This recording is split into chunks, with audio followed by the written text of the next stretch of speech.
दोस्तों, ये एक बहुत ही इम्पोर्टेंट वीडियो है और ये वीडियो है मनी माइंडसेट के बारे में, मनी साइकोलॉजी के बारे में और एक बहुत ही इम्पोर्टेंट मनी रूल के बारे में। अगर आप इस वीडियो में बताए हुए कॉन्सेप्ट को ठीक ढंग से समझते हैं, अपनी लाइफ में अप्लाई करते हैं, तो मुझे पूरा यकीन है कि आपकी जो लाइफ है वो कंप्लीटली चेंज हो सकती है। आपकी पैसे की 99% जो प्रॉब्लम है, वो बिल्कुल सॉल्व हो सकती है। अब आगे बढ़ें और बात करें कि इस वीडियो में आपको क्या बताने वाला हूँ। तो दोस्तों, जैसा आपने थंबनेल में पढ़ा कि दिल से आप प्यार करिए, दिल से आप रिलेशन निभाइए, लेकिन जो पैसा है उसे सँभालने के लिए, उसे हैंडल करने के लिए आपको यूज़ करना है दिमाग। जी हाँ, बस दिमाग और दिल ये 2 चीज़ें आपको समझनी है कि हमारे पास 2 चीज़ें होती हैं। एक होता है हमारा दिल और एक होता है हमारा दिमाग। और जब बात होती है पैसे की, तो पैसे के बारे में डिसीज़न लेने के लिए हमारे पास दोनों चीज़ें होती हैं। कभी हम दिल से सोचते हैं और कभी दिमाग से सोचते हैं। जब हम दिमाग से सोचते हैं, तो हम पैसे के साथ सही काम करते हैं, जो हमें करना चाहिए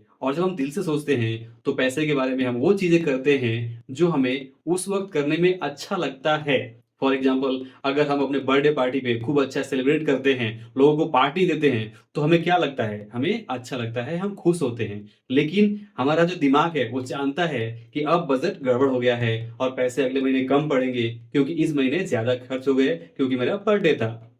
या इसी तरह से अगर मैंने कोई नया फ़ोन ले लिया, तो जो पुराना फ़ोन था, उसको अपग्रेड करने की मुझे उतनी ज़रूरत नहीं थी। पुराने फ़ोन पे भी वे सारे काम हो रहे थे। कैमरा भी अच्छा था और बहुत ही स्मूथली चल रहा था, सारे अपडेट्स भी थे, सारे ऐप भी काम कर रहे थे। तो मुझे नया फ़ोन लेने की ज़रूरत क्या थी? वो इसलिए क्योंकि मार्केट में नया फ़ोन आ गया था, नया कैमरा आ गया था, अपग्रेडेड था, ये था, वो था। तमाम चीज़ों को देखते हुए मेरा दिल है वो पिघल गया, इमोशंस में बह गया और मैंने नया फ़ोन ले लिया और पैसे कम पड़े तो मैंने क्या किया क्रेडिट कार्ड या फिर ईएमआई बनवा लिया। अब यहाँ पे जो बजट है वो फिर से गड़बड़ हो गया और फिर से यहाँ पे मैंने दिमाग का इस्तेमाल नहीं किया। अगर मैंने दिमाग का इस्तेमाल किया होता, लॉजिक इस्तेमाल किया होता तो क्या करता कि भई मेरे फ़ोन से मेरा काम चल ही जा रहा है, तो नया फ़ोन लेने की ज़रूरत क्या है? ये कहता है दिमाग, बट दिमाग की कौन सुने? और यही प्रॉब्लम हम सभी के साथ हो रहा है। 99% लोगों को जो असली प्रॉब्लम है पैसों की, वो सिर्फ़ ये नहीं है कि उनकी इनकम कम है। इनकम कम या ज़्यादा बाद में मैटर करता है। पहले मैटर तो ये करता है कि आप जो भी कमा रहे हैं, उसे आप किस ढंग से यूज़ कर रहे हैं। वो क्या उस पैसे को आप दिल से यूज़ कर रहे हैं या दिमाग से यूज़ कर रहे हैं। आगे बात करेंगे कि पैसे को दिमाग से कैसे सँभाला जाता है, लेकिन उससे पहले ये समझते हैं कि ये जो हम गलती कर रहे हैं, हम जाने या अनजाने में जो पैसे को हम अपने दिल से इस्तेमाल कर रहे हैं, दिल से हैंडल कर रहे हैं, वो क्यों कर रहे हैं? क्या हमें नहीं पता कि ऐसा हमें नहीं करना चाहिए? तो दोस्तों, बाय डिफ़ॉल्ट बचपन से हम इसी तरह से प्रोग्राम्ड हुए हैं। हम बचपन से क्या कर रहे हैं? बचपन से हमारे पास छोटे-मोटे पॉकेट खर्च आते थे। पॉकेट खर्च में भी हम जो मनपसंद अपने खिलौने थे, वो खरीदते थे। इस तरह से जब हम बड़े होते चले गए, तो जैसे-जैसे हमारा पॉकेट साइज़ बढ़ता गया, तो वैसे-वैसे जो भी हमें पसंद की चीज़ें थी, वो हम खरीदते रहे। तो हमने क्या किया? क्या हमने दिमाग इस्तेमाल किया? नहीं। ज़्यादातर टाइम पे हमने अपने दिल की सुनी और जो हमें पसंद थी वो चीज़ें हमने खरीदी और ऐसे ही धीरे-धीरे हम बड़े हो गए। अब हम कमाने भी लगे हैं। तो उस टाइम पे भी हम क्या कर रहे हैं? हम जो थोड़े बहुत पैसे हमारे पास एक्स्ट्रा बच जा रहे हैं, उस पैसे को दिमाग से हैंडल करने के बजाय यानी कि उस पैसे को बचत करके इमरजेंसी फंड बनाने के बजाय या फिर इन्वेस्ट करने की बजाय जो भी थोड़े बहुत पैसे बचे हैं हमारे इनकम से, तो वो पैसे हम ऐसे ही यूँ ही दूसरी-तीसरी चीज़ों पे जो हमें हमारे दिल को अच्छे लग रहे हैं, हमारे मन को अच्छा लग रहा है, हमें लग रहा है कि ये चीज़ हमारे पास होना चाहिए, तो वो चीज़ों पे हम खर्च कर डाल रहे हैं और यहीं से सारी जो पैसों की गड़बड़ है, पैसों की समस्या है, वो शुरू हो रही है। तो आई होप कि आप समझ पा रहे होंगे कि जो मैं बात बताना चाहता हूँ, वो यही बताना चाहता हूँ कि आज अगर आपके पास जितनी सेविंग्स होनी चाहिए, जितना पैसा होना चाहिए, उतना अगर आपके पास नहीं है, आज तक आपने इमरजेंसी फंड नहीं बनाया है, आज तक आपके पास प्रॉपर इंश्योरेंस नहीं है, तो इसके पीछे रीज़न ये नहीं है कि आपके पास इनकम कम है, बल्कि प्रॉब्लम ये है कि आपने अब तक अपने पैसे को अपने दिल से सँभाला है, दिल से हैंडल किया है और जो आपको लगा है, जो आपको ठीक लगा है, वही आपने किया है। तो जब तक आप अपने ये ठीक लगने का जो व्यवहार है वो करते रहेंगे, जो आपके मन में आएगा, जो आपको दिल को लगेगा, वही चीज़ करते रहेंगे, तो आपकी जो पैसे की प्रॉब्लम है, वो सॉल्व नहीं होने वाली है। पैसों को सँभालने के लिए आपको दिमाग का इस्तेमाल करना है। यही है वो इम्पोर्टेंट लेसन और आपको अपने दिल को थोड़ा साइड में रखना है। अब क्यों ऐसा करना है? तो ध्यान से समझिए, पैसा अपने आप में क्या है? नंबर्स हैं। ₹1, ₹10, ₹20, ₹50, ₹100, 1000, 2000, 5000, 10,000, लाख, 2 लाख, 10 लाख, 20 लाख क्या है? ये नंबर्स है जो कि हम लिखते हैं। तो नंबर्स कभी आपके इमोशंस को नहीं समझेंगे। नंबर्स कौन समझेगा? जो लॉजिकल माइंड है वो समझेगा कि ₹10 क्या होता है, ₹20 क्या होता है, ₹100 का महत्व क्या होता है, ₹1000 का महत्व क्या होता है, ये दिमाग समझता है। दिल को तो आज जो उसके सामने पैसे हैं, उससे उसे उसका लग रहा है कि ये चीज़ खर्च करना चाहिए, तो वो खर्च कर लेगा।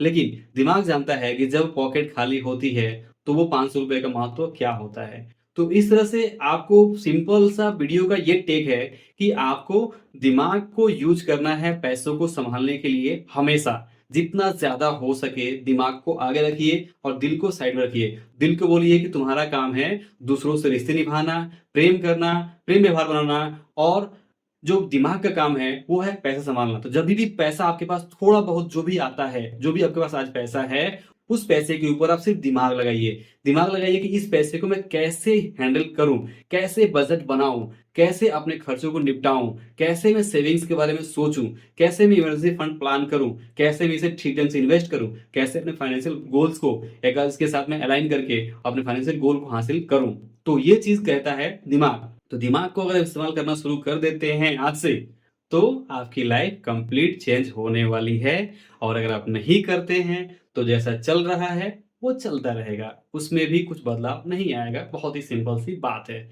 तो मेरा ख़्याल ये है, मेरा सोचना ये है कि आप इस वीडियो को यहाँ तक देख रहे हैं और अगर आप थोड़ा भी सीरियस हैं और अपनी लाइफ़ को बदलना चाहते हैं, पैसों के ऊपर कंट्रोल पाना चाहते हैं, तो आपको पैसों को आज से दिमाग से हैंडल करना है और जब भी आपके पास पैसा थोड़ा बहुत, जब अगली सैलरी मिलती है, जो भी पैसा कहीं से भी आता है, तो उस पैसे को आपको दिमाग से हैंडल कैसे करना है? तो सबसे पहला चीज़ आपको करना है, बजट बनाना है। जी हाँ। बजट बनाने के टाइम पे सबसे पहली चीज़ जो करनी है, वो करनी है आपको कि सबसे पहले पे योरसेल्फ फर्स्ट यानी कि खुद के लिए 10%, 15%, 20% आपको अलग साइड में रख देना है, किसी दूसरे अकाउंट में ट्रांसफर कर देना है और बचे हुए 80%, 85% में से आपको बाकी खर्चे प्लान करने हैं। ये हो गया पहली चीज़। इसके बाद दूसरी चीज़ कि जो 85% अलग किया है, उसके लिए आप बजट बना लीजिए कि आपके पास जो इम्पोर्टेंट ज़रूरी खर्चे हैं, जैसे कि रूम का किराया, घर का किराया, ईएमआई या कुछ और जो दूसरे खर्च हैं, घर का राशन या बाकी चीज़ें, हेल्थ के रिलेटेड कुछ हो गया, तो वो सारी चीज़ें आप लिख लीजिए। आपके ट्रैवलिंग के खर्च हो गए, तो वो बजट बनाइए कि आपके पास इतना इनकम है, इतना आपके पास मनी है और ये यहाँ-यहाँ पे खर्च होने वाला है। और कोशिश करिए कि जितना आपने बजट में एलोकेट किया है, उसके अंदर ही खर्च हो। फॉर एग्ज़ाम्पल अगर आपने ट्रैवलिंग के ऊपर यानी कि घूमने-फिरने के ऊपर या फिर जो आपके ऑफ़िस आने-जाने का है, उस पे अगर आपने ₹1000 रखा है, तो कोशिश करिए वो 1000 के अंदर ही आपका वो काम निपट जाए। उसे आप बढ़ने मत दीजिए। इसी तरह से आपको तीसरी चीज़ जो करनी है, वो करनी है कि जो भी आप अलग पैसे बचा रहे हैं, उसमें सबसे पहले कम से कम 6 महीने के आसपास का एक इमरजेंसी फंड प्लान कर लीजिए। और चौथी चीज़ जो आपको करनी है, वो करनी है आपको अपना एक हेल्थ इंश्योरेंस और एक टर्म प्लान यानी कि लाइफ़ के लिए भी लाइफ़ कवर इंश्योरेंस भी आपको लेके रखना है, ताकि किसी इमरजेंसी में वो चीज़ काम में आ सके। इसके बाद 5वीं चीज़ जो आपको करनी है, वो है कि ट्रैक योर एवरी पेनी यानी कि जो भी आपका पैसा खर्च हो रहा है, उसे आपको ट्रैक ज़रूर करना है। थोड़ा समय निकालना है, दिमाग को लगाना है और डिसिप्लिन के साथ में वहाँ पे लिखना है कि आपके पैसे कहाँ पे खर्च हो रहे हैं, क्या बजट कहीं यहाँ पे टूट तो नहीं रहा है, वो उसका ध्यान रखना है। और पैसों की बचत करके आप क्या-क्या गोल हासिल कर सकते हो फाइनेंशियल गोल, जैसे कि इमरजेंसी फंड हो सकता है आपके पास में, आपके पास ठीक-ठाक इन्वेस्टमेंट पोर्टफोलियो हो सकता है। ये सारी चीज़ों को ध्यान में रख के आप यहाँ पे प्लान करके आप सेविंग्स करते जाइए। तब आपके पास इनफ पैसे बचना शुरू हो जाएँगे और तब आपकी जो पैसे से रिलेटेड समस्याएँ हैं, वो कम होने लगेंगी। इसी के साथ एक प्रो टिप ये है, यानी कि जैसा हमारे लोग कहते हैं कि धंधे में कोई दोस्ती नहीं, कोई यारी नहीं, कोई यहाँ पे रिश्तेदारी नहीं। आपको धंधा करना है तो धंधे जैसा करिए, धंधे में रिलेशन मत लाइए। पैसे और रिश्ते अलग-अलग होते हैं। पैसे और रिलेशन को मिक्स मत करिए। जहाँ पैसा है, वहाँ पे रिलेशन आप मत रखिए। तो ये चीज़ इसलिए करना पड़ता है क्योंकि अगर आप पैसे को रिलेशन के साथ मिलाते हैं, तो प्रॉब्लम यहाँ पे हो जाती है और आपका ना रिश्ता बचता है, ना पैसे बचते हैं। तो इसीलिए आपको पैसे और रिलेशन को भी अलग रखना है। अगर पैसे के व्यवहार कर रहे हैं, तो कंप्लीटली माइंड से करिए कि वो आप जो पैसे दे रहे हैं या पैसे ले रहे हैं, तो उसकी कितनी बड़ी ज़िम्मेदारी है। जो दे रहा है, वो कितनी ज़िम्मेदारी के साथ दे रहा है, क्या ट्रस्ट करके दे रहा है और आप जो ले रहे हैं, वो कैसे ले रहे हैं या फिर आप दे रहे हैं और वो ले रहा है। तो इनका एक अलग दिमाग लगा के ही आप काम करिए। अगर आप दिमाग लगाते हैं, तो सब कुछ ठीक है। अदरवाइज़ इमोशंस में बह के कि आपने पैसे दे दिए और उसने पैसे ले लिए, तो बाद में आपका वो पैसा फँसना ही है। इसी तरह से किसी दूसरे ने भी दे दिया आपको और आपने भी उसे हल्के में ले लिया, तो होगा ये कि रिलेशन वहाँ पे आपका टूट सकता है। तो पैसों के साथ रिलेशन को मिक्स नहीं करना है, यानी कि दिल और दिमाग को अलग रखना है पैसों के साथ में। यही है इम्पोर्टेंट इस वीडियो का लेसन।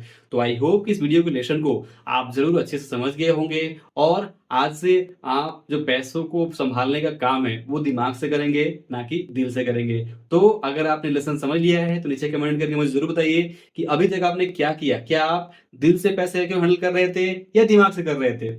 जो भी हो मुझे कमेंट करके बताइए, मुझे बहुत अच्छा लगेगा कि आपने कमेंट किया और इससे मुझे यूट्यूब के एल्गोरिदम को भी फ़ायदा मिलेगा। ये वीडियो ज़्यादा से ज़्यादा लोगों तक पहुँचे, इसमें हेल्प भी होगी। तो अगर वीडियो पसंद आया हो तो इसे लाइक और शेयर ज़रूर करिएगा। अंत में वीडियो पूरा देखने के लिए और हमारे साथ जुड़ने के लिए आपका दिल से बहुत-बहुत धन्यवाद।